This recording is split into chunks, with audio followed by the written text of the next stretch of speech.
Thank you. I'll go ahead and get started by introducing our second panel for this afternoon. Our second panel will be covering Islamophobia and protecting our communities during a time of polarization. Championing inclusivity and safeguarding our communities against othering is imperative. We must address the harmful impacts of othering within our society to combat discrimination and foster a sense of belonging. By actively promoting inclusivity and understanding, we can protect our community from the divisive effects of media, labeling, and marginalization. At this time, it's my pleasure to introduce Panel 2's moderator, Petra Alsoofy, who is a Senior Outreach and Partnership Manager at the Institute for Social Policy and Understanding. Thank you, Petra. Thank you, Iman. Thank you, Iman. Thank you, everyone, for being here, for joining us this morning. And before I get started, I want to thank all the organizers of this conference and all the team behind the scene that have helped put this over a long period of time. We've been working on this for months and obviously had to make so many adjustments to reflect the moment that we're in here today. So round of applause for all of them. Before I introduce our panelists, I want to set the stage a little bit for the conversation today. Then I'll introduce our amazing panelists who, you know, I would like to say need no introduction, but I will introduce them. And we will jump right into the conversation, and then you'll have a chance to ask your questions. Please write them down on note cards. We are here talking about the most ethnically faith diversity in the nation. American Muslims make up around 1% of the total population of this country. Yet if you're watching the news, or if you watch movies, or if you watch anything on social media, it makes it seem like we're about 20 million people. We're not. Studies show that the New York Times and other media outlets have portrayed American Muslims and Islam worse than cancer and cocaine for more than 20 years. And a lot of the negative things that happen in our society, the first things that people jump into, associating them with American Muslims. It undermines all the impact and all the contributions that we have made into this country as a very ethnically diverse faith community here. As the panel before me talked about and hinted at, we have African Americans, who's around 28% of the total population, or 20% of American Muslims. We have Native Americans, 1% of the Muslim population. We have Arab Americans, Latinos, and Hispanics, white American Muslims, and all ethnicities are represented in our community. And so in theory, all of the social justice and the issues that this country is dealing with today are part of our story and part of our narrative. And when we talk about Islamophobia, it's something that people want to debate, whether it's a real thing or not. We at ISBU have been documenting this for many years, as well as many other on this panel and other organizations. In our research, we show, unfortunately, that Islamophobia is, the good thing, it's not the majority of people, but it is on the rise. It is continuing to increase. It does not have a connection to people's religious beliefs or religiosity, but it has everything to do with political cycles and elections. And we are in the midst of one of the most heated election cycles, as well as all of the international conflicts that are taking place. Our research also showed that Muslims are negatively impacted. It's pervasive. It's institutional, where a third of American Muslims face discrimination and Islamophobia in institutional settings. Everything from healthcare to law enforcement, engagement with law enforcement, in education setting, while traveling, we all know that, and in so many other places. And our students are not exempt from facing religious-based bullying, where K-12 students, their families, around 50% of families report having a child in the public school setting who have faced religious-based bullying in the school in the last year. And so it begs the question of, why would children be discriminated against just because of their religious identity if it's not something to do with what we have internalized about the American Muslim community? And so I could go on and on and on, and that's why we have this panel here, to help us understand, where did all of this come from? Is it new? Is it something that we've been dealing with for many times? Is it because we are a religious or we're a racialized community? And we will conclude by talking about how American Muslims are responding to this. The authorization and disenfranchisement of American Muslims happen in so many settings, including while voting, while trying to be civically engaged, while trying to open places of worship, and so on and so forth. So to help us understand this dilemma and the situation that we have, I have esteemed panelists here who I will try to do my best to introduce them. But of course, we could spend a lot more time trying to introduce their extensive work. I'm going to start by Sahar Aziz, Distinguished Professor of Law and Chancellor of Social Justice Scholar and Middle East and Legal Studies Scholar at Rutgers University Law School. Sorry, English is not my first language. Sahar Aziz scholarship examines the intersection of national security, race, religion, and civil rights with a focus on adverse impact of national security laws and policies on racial, religious, and ethnic minorities. She's the author of the book, The Racial Muslim, When Racism Questions Religious Freedom, and the founding director of the Center for Security, Race, and Rights. Professor Aziz is a recipient of the Derek A. Bell Award from the Association of American Law School and was named a Middle Eastern and North African American National Security and Foreign Policy Next Generation Leader by New America in 2020 and a Soros Equality Fellow in 2021. Thank you, Dr. Orton. Thank you, Sahar. Next to her, I have Robert McCaw, who is the Director of the Government Affairs at Department at the Council on American-Islamic Relations, CARE, the nation's largest Muslim civil rights advocacy organization. Since 2011, he has overseen CARE's Muslim civic engagement and empowerment program that bring American Muslim community concerns to Congress, the White House, federal and state agencies. Mr. McCaw also coordinates CARE national and state election activities, including Get Out the Vote campaign and election surveys. Since 2015, he has served as the U.S. Council of Muslim Organizations Steering Committee Chairman for the National Muslim Advocacy Day on Capitol Hill. He's also responsible for encouraging Muslim participation in network and coalitions that promote justice and mutual understanding. And next to him, I have Ahmad. Yes, absolutely. Next to him, I have Ahmad Maaty, who's the chair of the board of directors at the Muslim American in Public Service, MAPS. He currently serves as a senior economist with the U.S. Department of Justice, developing federal regulations for the Bureau of Alcohol, Tobacco, Firearm, and Explosive. He works in similar regulatory capacity at the U.S. Department of Transportation and the U.S. Department of Homeland Security. Including as acting chief economist with FEMA. He also deployed as an intergovernmental affairs specialist during FEMA emergency response to disaster declarations in Texas and Puerto Rico. And previously, Ahmed served as a Franklin Fellow with the U.S. Department of State's Office of U.S. Foreign Assistance Resources. He held many roles and worked with the World Bank, the United Nations Development Program, the Islamic Development Bank, and others. And he is a native New Yorker, where in 2001, post 9/11, he was very active and on the board of Muslim Student Association, the MSAs, and the Arabic Student Association. And he, as I mentioned, he serves on the board right now of MAPS. And last but not least, absolutely. Last but not least, we have Kaden Ouimet? Ouimet, wow, very close. He's a sophomore. He's a rising sophomore studying political science at American University here in D.C. For over 3 years, he have worked to improve democracy, first in his hometown of Scottsdale, Arizona, and now at the national scale with nonprofits like the Task Force Organization and Public Citizens.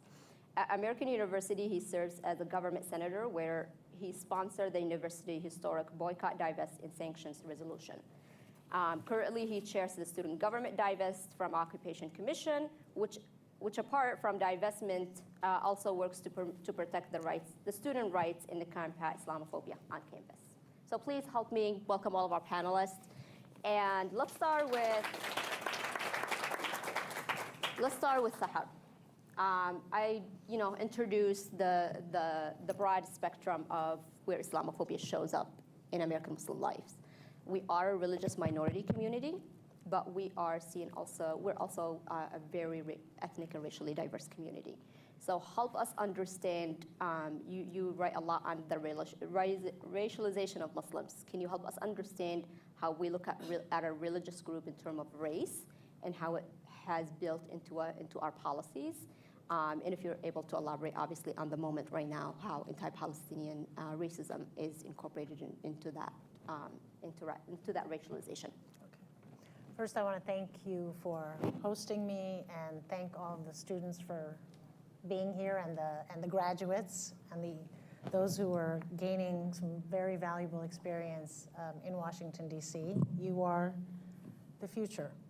You are the leaders that we were not too long ago. I see a lot of familiar faces, and I remember when I was in your seat. So one day you're going to be in this seat, inshallah. So I have three main points that I want to make, and I'm going to be quite transparent. Many of them are based in my book, The Racial Muslim, When Racism Quashes Religious Freedom. So if your interest is triggered, I'm going to be a good professor and give you homework. So the first point I want to make is that racialization is an adverse process wherein an individual or community's identity is socially constructed, right, to constitute, quote unquote, a race, whatever that is. It's if you go to any other country that doesn't know what a race is, you say, what race are you? They will ask you, I don't even know what that question means. Right? So it's a very Western social construction. But it consistently imputes negative and inferior characteristics upon those who are racialized. So historically, race was created to distinguish between, in the United States, who could be legally enslaved, who could legally own property, who could naturalize to become a US citizen, who could immigrate to the United States, who could vote, and who could live in nice neighborhoods, and who could eat at certain restaurants, and so on. So it had a very specific political, economic, and social objective. Today, race continues to impact the quality and inequality of people's lives and their relationship with the state and the law, and the opportunities available to them that are independent of their individual actions or behavior. Now, that impact, fortunately, is no longer facially explicit in law. Right? Jim Crow era is over. However, it does continue to infect societal and political hierarchies. So the most obvious way, which hopefully many of you know as the kind of BLM generation, is the way that African American communities have been racialized. So, for example, it is no coincidence, and it is absolutely not unintentional, that blacks are disproportionately overrepresented compared to their 13% of the population. They are overrepresented in prisons, in low-income jobs, in poor neighborhoods, in under-resourced schools, and other less advantaged contexts, while simultaneously underrepresented in higher status jobs, in universities and faculties and elected office, and so on. So while every minority is racialized, the way severity and consequences of racialization differ based on that minority's position in American history, domestic politics, foreign policy, and economic system. So negative stereotypes also work to perform the work of racialization by associating a particular minority group or a racialized group as presuming or presumptively to have inherently negative traits, such as being violent, deceitful, disloyal, meek, lazy, dumb, and other negative characteristics. If you look at the Japanese and Chinese, for example, historically, they were stereotyped or racialized as deceitful and dishonest, as loyal only to their country of origin, and culturally unassimilable. So for Muslims, racialization merges physical appearances, and there's what you look like, with religious identity, to associate the religion of Islam with political violence, misogyny, despotism, cultural backwardness, illiberalism, and religious zealotry. Okay, so those are the underlying negative characteristics that are then imputed upon 1.8 billion human beings.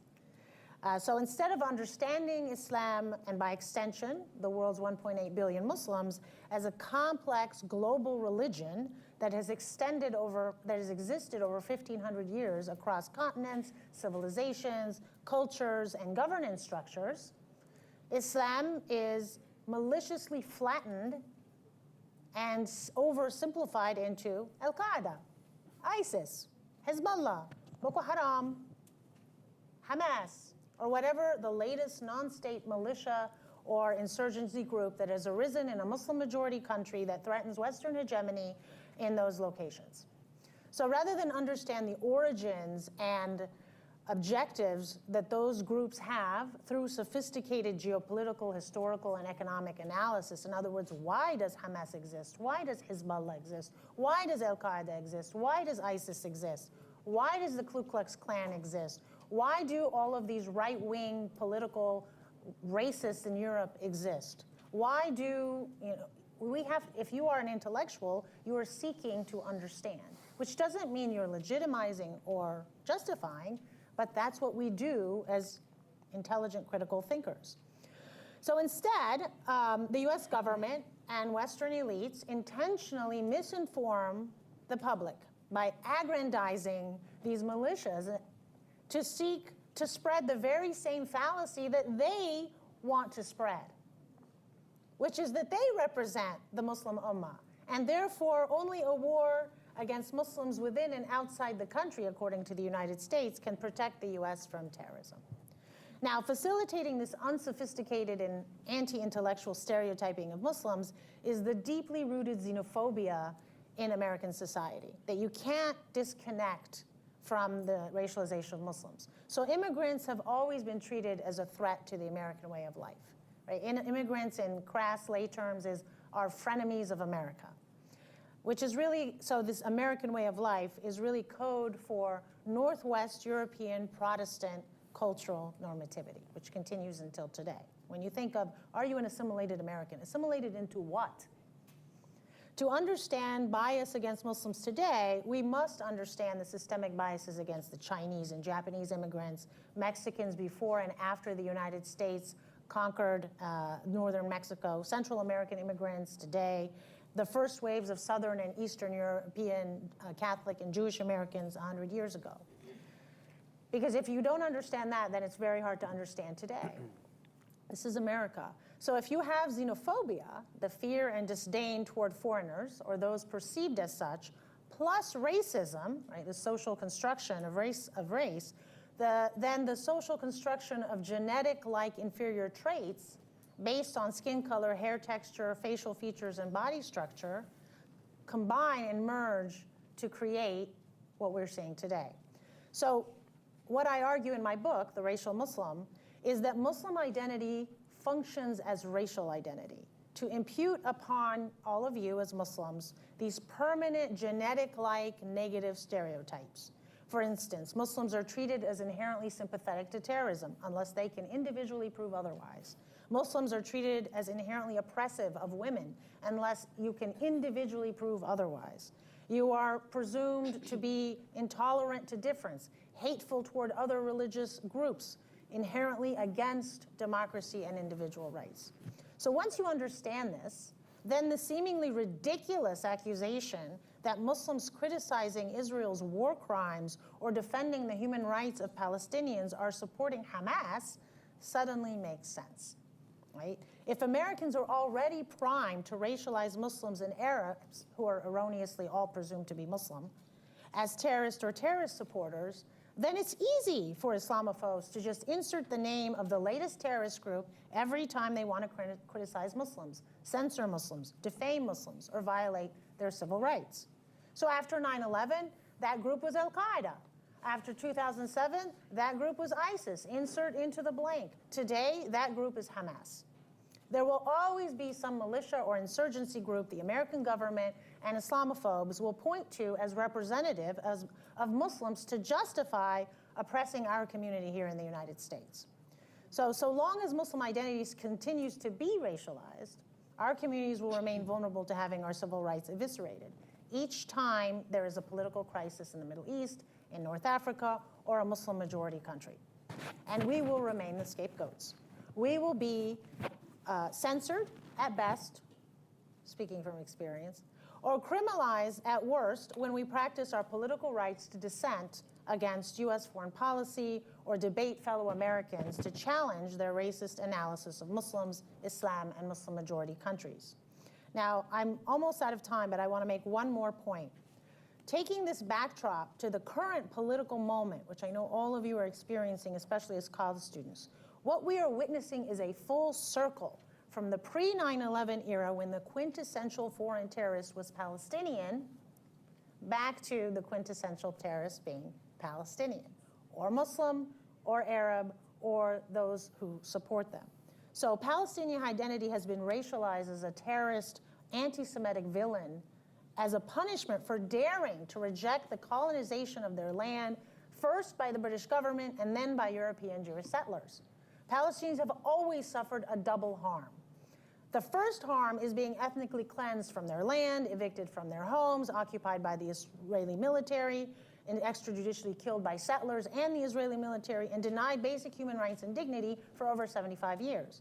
The second harm is that they're being punished for rejecting, condemning, or resisting in any way, including nonviolent ways, whatsoever their oppression. First by the British, then by the Israeli government, and now by the United States government, European nations, and Israel. So this double punishment is a classic case of racism. Oppressed for being presumed inferior, and then punished for fighting to stop being oppressed. Now, in the American context, the racialization of Palestinians has a very specific political objective: to justify millions of European Jews violently establishing a new nation state at the expense of Palestinians' lives, their livelihoods, their security, their land, and their self-determination. That the 750,000 Palestinians forcibly evicted from Palestine in 1948 had lived there for centuries and generations was of no consequence, because they were treated as mere colonial subjects who were not fully human, and thus undeserving of the protections of Western liberalism, such as human rights, self-determination, civil rights, dignity, safety. But in stark contrast, European Jewish settlers to Palestine are treated as the inheritors of the land and water, because over 2,000 years ago, their ancestors lived there. Whatever happened between those 2,000 years is of no consequence, because the Palestinian people are of no consequence in the Western colonial and post-colonial world order. Palestinians to Israelis and Americans are no different than the Algerians to the French: inferior, savage, and undeserving of human dignity or self-determination. So I will end here, and I'm happy to elaborate on this during our conversation. Thank you.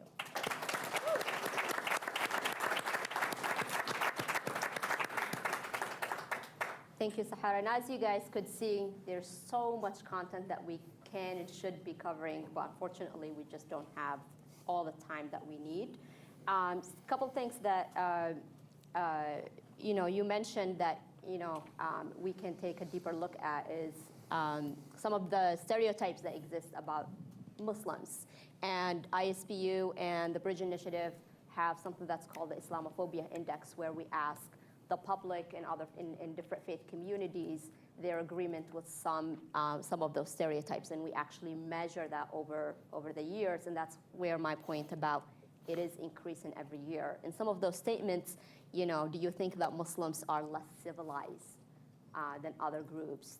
Do you think they're misogynistic? Do you think they should be blamed for the acts of others? And so you could check that on our website, but the one that always stick out, that's the most salient, is that Muslims are misogynistic. And the point on racialization is, do we experience more gender Islamophobia, or racial or religious? And there's always the racial part that sticks out. So in African American Muslim women will have, quote unquote, a worse experience than, let's say, a white, Protestant women in this country, just because of the double racialization and religious minority group. And then the last point I want to kind of add here is also from the research we see that One of the ways to counter Islamophobia is actually by demystifying Islam. So it's good to know Muslims. It's good to have friends who are Muslims. It's good to do all of the things that we're all trying to do. But one of the key ways is to keep demystifying Islam, because there is such a connection between how the Muslim community, as a faith community and as a racialized community, are grouped into just Islam itself. So, Robert. Yes. Just kind of building off that, and I know CARE collects cases and stories of actual incidents and actual cases of discrimination.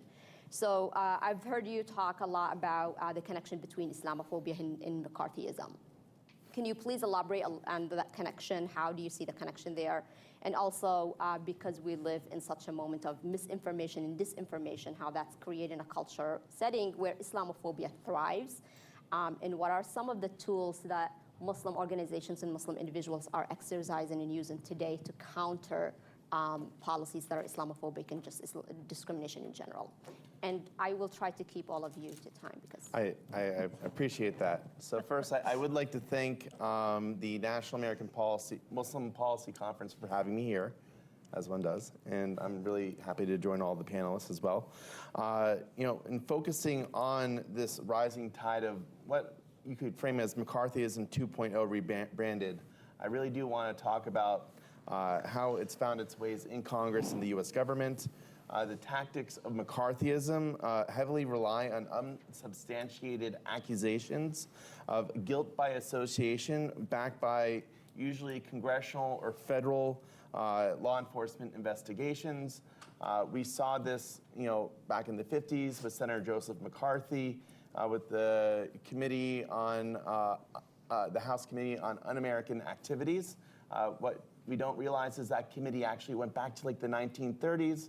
And slightly before, they were targeting Italian immigrants under the guise of anarchism. They were targeting pro-union labor groups, immigrants that were bringing labor ideas into the United States. So there's always this othering of immigrants coming into the United States and declaring a lot of their activities as being un-American, as we just heard about.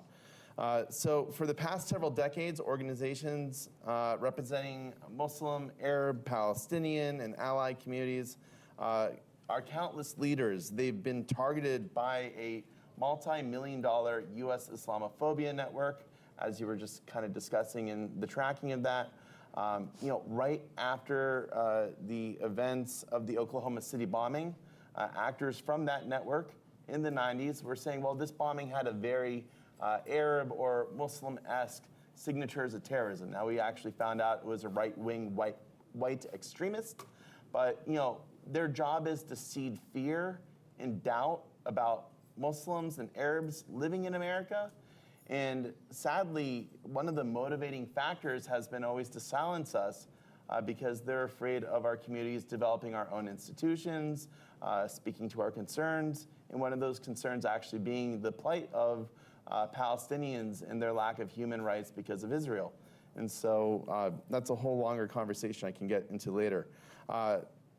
This is also paralleled by a network of some pro-Israel organizations like the ADL and the American-Israel Public Affairs Committee, along with numerous elected officials and some in law enforcement who subscribe or even promote these anti-Muslim or anti-Arab misinformation and conspiracy theories.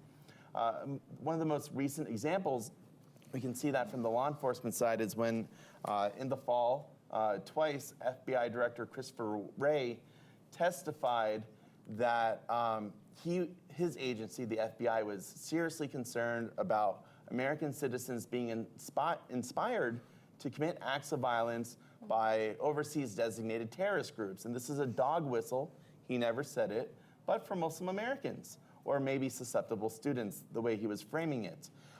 What we didn't hear in that committee hearing was that our communities, our youth, our students have been violently attacked, sometimes murdered, all in the name of either vigilante justice or even by law enforcement officers that have been shutting down these recent student protesters. And what we see is state violence trying to enforce complicity with the U.S. support of Israel's state violence. And so that's just something to keep in mind. So again, the whole purpose of this type of othering and McCarthyism is to silence our advocacy efforts, especially when it comes in terms of Palestinian human rights, by painting us with a very broad brush. And their tactics usually involve in bad faith accusations. We're labeled as proxies or supporters of foreign governments or designated terrorist groups. And their goal is to make us politically radioactive, as being unapproachable and a group you wouldn't want to be caught listening to deny us a platform to express our concerns. So over the past 20 years, we've seen some attempts by state lawmakers and even, in one case, a member of Congress, falsely claim that American Muslim groups are outgrowths of either the Muslim Brotherhood or pawns of Middle Eastern countries like Saudi Arabia, Iran, Egypt, or most recently Turkey with its ascent. These accusations are often diametrically opposed to each other and are used to criminalize our speech and subject us to either congressional or law enforcement investigations, which really is reminiscent of the McCarthy-era witch hunts. So this is kind of a continuation of McCarthyism. It's a new McCarthyism. It's more from Cold War fears of communist infiltration to now a fear of American Muslims asserting themselves. They'll code it as being concerned about the spread of Sharia, or what they would say Sharia law, which are guiding Islamic principles. It's like saying law. And it fuels legislation that at first was framed as being anti-Sharia law bills at the state level. Then we saw, after successful constitutional challenges by groups like CARE and others, they were then switched to anti-foreign law bills. And now this has morphed, as it's passed in as many states as could, into boycotts of the boycott of Israel, or the BDS movement.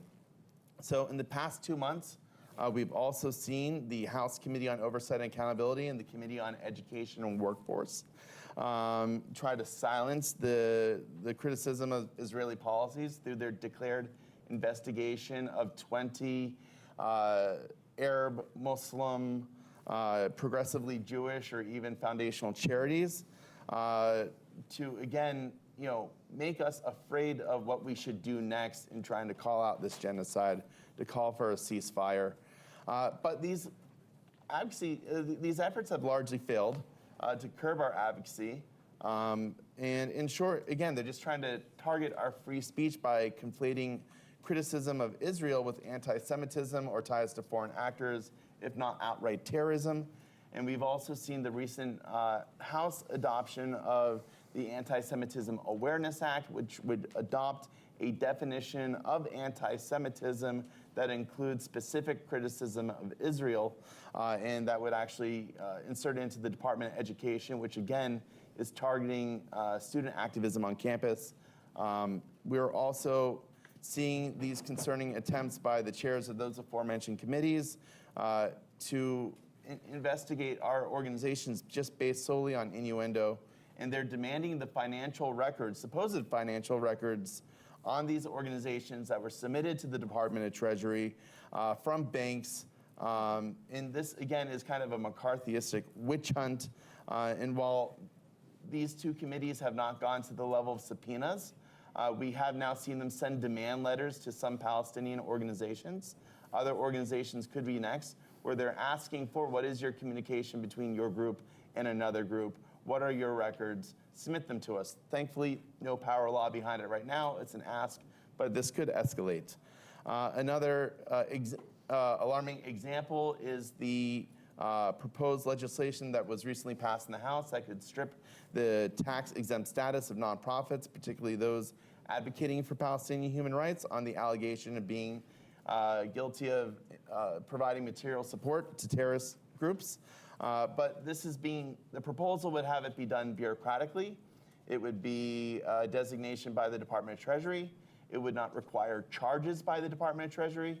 If you would appeal under this law, first it would go bureaucratically, and if I ever went to the courts, the judge could see the classified evidence, but you could not see the classified evidence being used against you, only a summary, which is very similar to the already discriminatory and unconstitutional federal terrorism watch list, which I might add, CARE has, through leaks, discovered that it's composed of 98% Muslim names. Muhammad being the most popular. So while we've so far fended off the advancement of this horrible tax bill being attached to the FAA Authorization Act, or recently it wasn't added to the proposed list of amendments for the National Defense Authorization Act, we really have to stay guarded and keep on our toes. So kind of in addressing all this, I could get to, I guess, another 2 long pages of discourse, but what I'll say is we need to be loud, we need to be vocal, we need to be organized, we need to support each other's work on stage, and maybe I can get a question, I can answer the rest.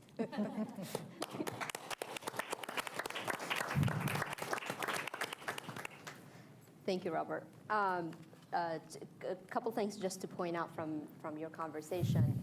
One, that Islamophobia and all these discriminatory policies are not just in the last 7 or 8 or 9 months.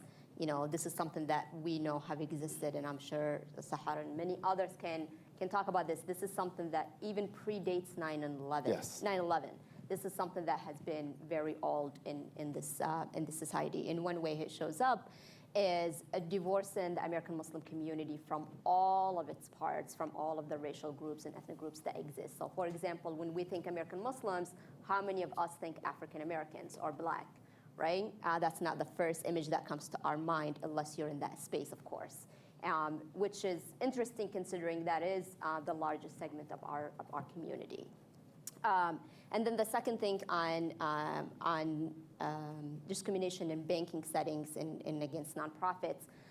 Again, it's showing up in the moment right now, but we have documented one of our reports that was published in 2022 showed that not only Muslim individuals experience a disproportionate discrimination in banking settings, but Muslim nonprofits and Muslim businesses are overwhelmingly discriminated or receive a disproportionate level of discrimination in banking settings where their accounts are being closed, credit cards are closed. So there are a lot of things, and we've hosted many conversations on that with a lot of partners.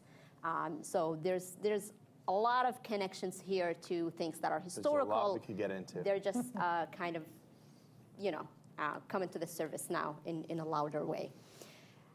Student activism and student voices. I think this is where it's all kind of narrowing down in the moment.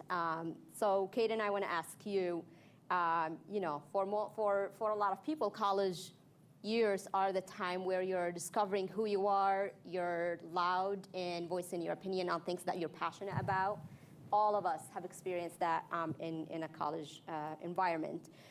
For Muslim students, though, there's a price to pay when you speak up. So student activism and advocacy for positive change seems to run in your blood. You seem like you've been doing it, even before college. So I want to make sure that you have an opportunity to address some of the challenges that Muslim student activists are facing today on college campuses. But even with that challenge, what motivates all of you to continue to push, even though there is a very higher price and higher risk that you might pay because of that? Yeah, so first off, I want to take a moment to thank MPAC for helping to organize and being part of this conference. It's such a critical juncture for Muslim Americans ahead of this election. MPAC has provided a platform for policymakers, professors, advocates, elected officials, and students to all come together and present the most pressing challenges for the Muslim American community and be able to have, a very productive dialogue about that. So I know, my fellow panelists have mentioned a lot of the either academic or government relations aspects of this broader issue, but on campus, we're on the receiving end. So I'm hoping to provide that experiential perspective. So I'm sure many of you growing up have experienced this, but when I was growing up in my masjid, every halaqah, every khutbah, every discussion, every lecture, every sermon directed at us young Muslims was about navigating our religious and cultural values in the context of contemporary life. And it's difficult growing up as a young Muslim in America. There are so many distractions to derail us from our faith and disconnect us from our community. And college can be some of the most trying times for a young Muslim's life and faith. And that's not made any easier when college administrations fail to recognize Islamophobia as an issue on campus, or when they turn a blind eye to attacks against Muslim students.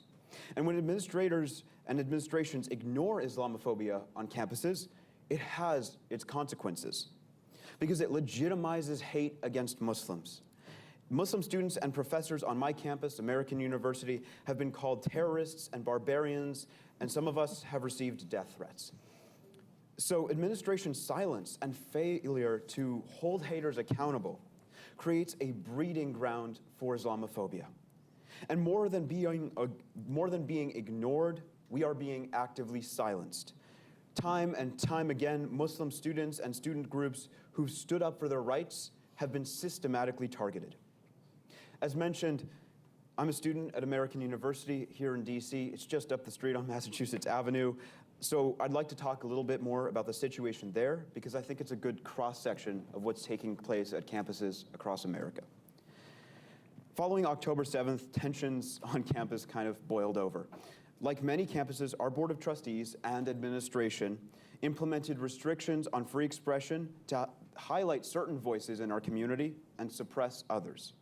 These restrictions ranged from banning indoor protests to limiting postering to using vague language in the policy to target Muslim groups. They're even hiring an administrator just to selectively enforce this policy. And we in the Muslim, Arab, and Palestinian communities immediately recognized this as a mechanism to discriminate and silence us. Soon enough, administration used this power to place our chapter of Students for Justice in Palestine on probation. And when I and other Muslims in our student government stood up for the rights of our Palestinian brothers and sisters, when we condemned the administration for their actions, when we eventually passed that historic boycott, divest, and sanction resolution, administration decided to come after us. And for the first time in United States history, a college and university has placed its student government on probation. Crazy.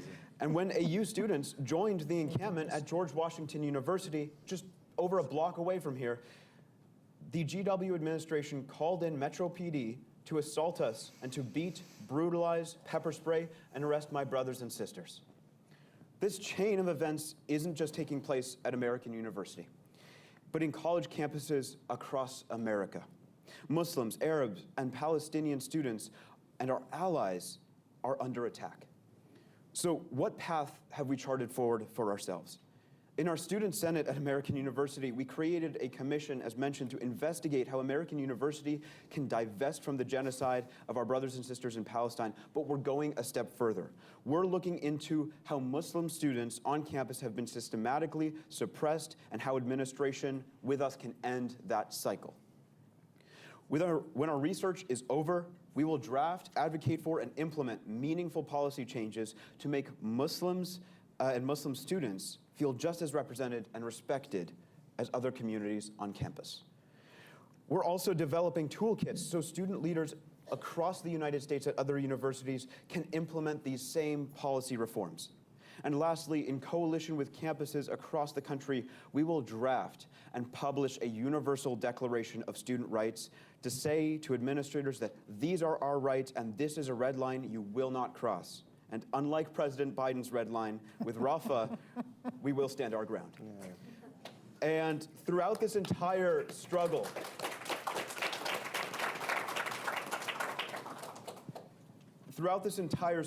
as Muslims, Arabs, and Palestinians, we have to remain conscientious about each other's experiences. So let's remember that we're advocating for a common cause, for the collective liberation of our community and our ummah.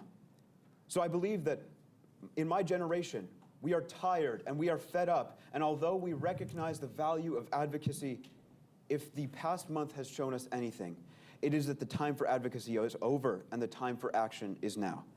And when the young Muslim American community acts and rises up, we are an unstoppable force for good. Thank you.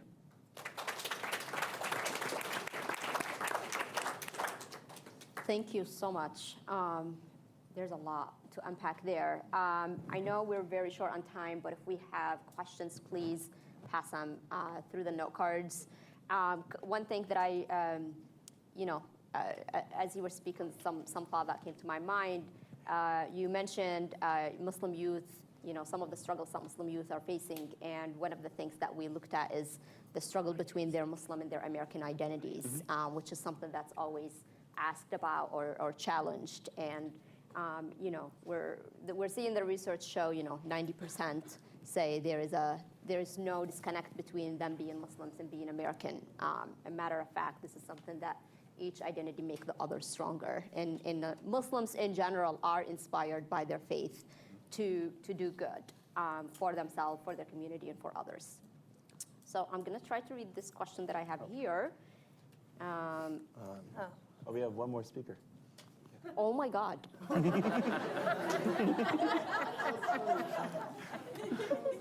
It's all good. It's all good. We're just saving the best. Ask me all the questions. That's epic. I mean,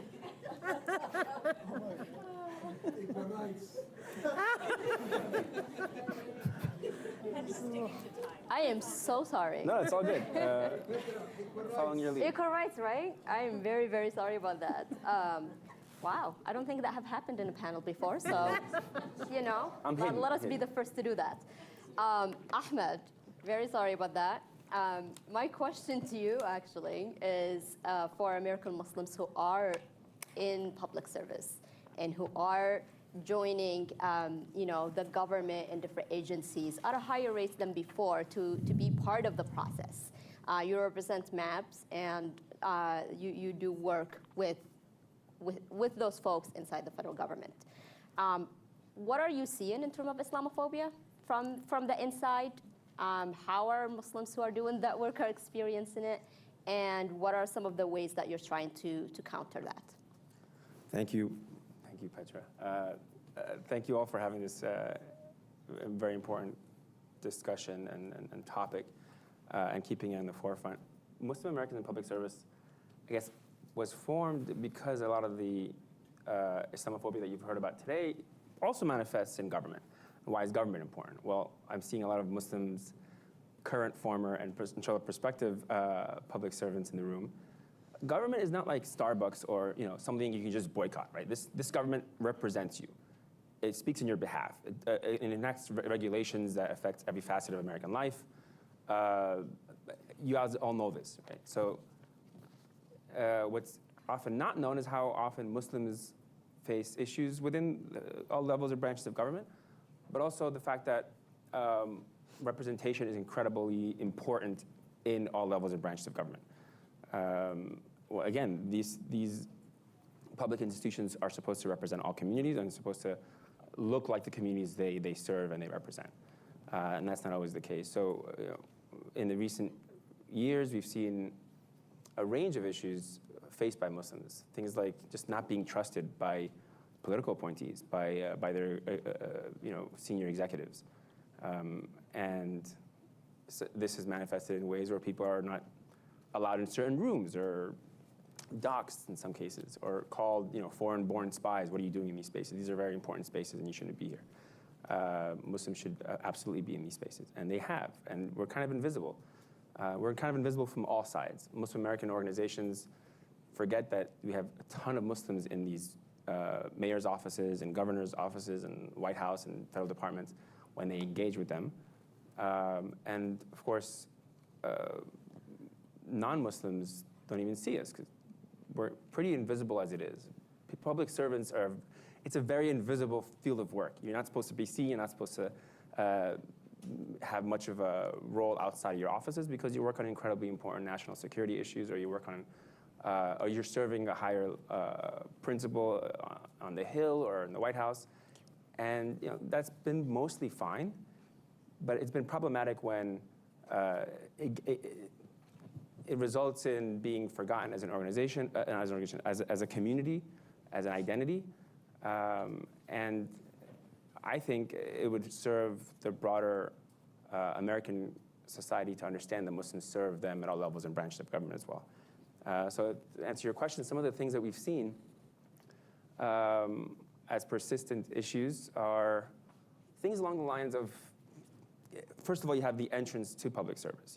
Everyone has to go through security clearance, and that has proven to be very discriminatory at times. Muslims have been faced with extra levels of scrutiny, some things that are well known, some of them aren't. So for example, the FBI had this post-adjudicated risk management program that they did since 2002, post 9/11. And it was initially supposed to be screening Muslim translators and things like this for additional scrutiny. You'd get extra polygraphs, you'd be kicked out much more readily. And this went on for many years. And eventually it grew to other agencies where Muslim staff and Asian American staff, so Asian American and Muslim Americans, trying to stop the Chinese threat and trying to stop Iran or trying to stop, terror, whatever it is. These two groups had been constantly scrutinized, and this has been documented, especially in the last couple of years. The Department of Commerce had this internal police force going through personnel files and scrutinizing Muslims and Asians at a higher rate. The FBI, of course, was doing this until they quietly closed the program in 2019. So security clearance is one of the main ways of blocking Muslims from getting in these offices.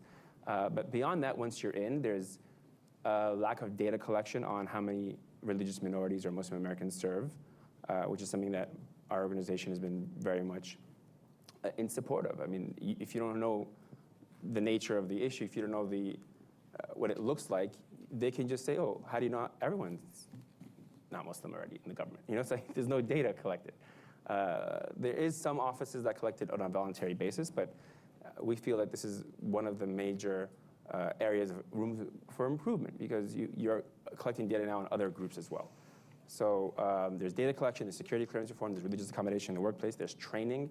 A lot of the training that the federal government offers for its foreign service or national security personnel in the Middle East are taught by sometimes Islamophobes.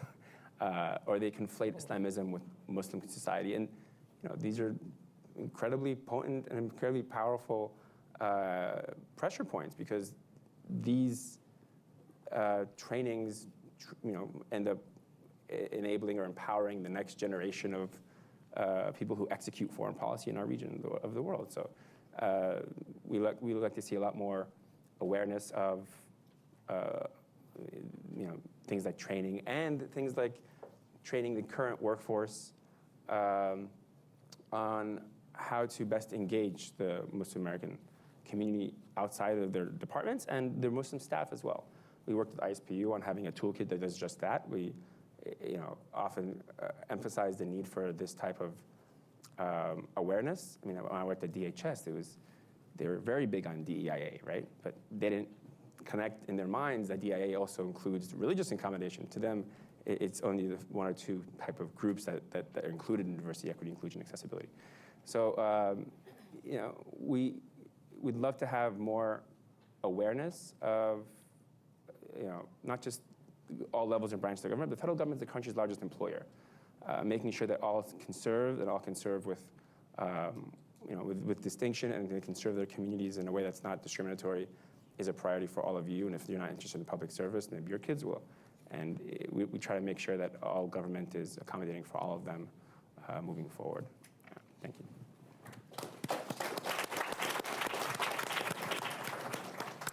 Thank you, Ahmad, and my apologies again. So we are literally at time. I know I had additional, we had additional questions. And a lot of the questions that I'm seeing here is about what to do about certain things. Who are Islamophobes? What are the agencies that fund them? All of that. CARE has a full report on that. We have multiple reports. Islamophobia.org. There you go. Literally. It's a good website. On students in academia, Sahar Aziz, you follow her. There's so much that she shares with her center as well. And I'll just, if I may put a plug in for the center.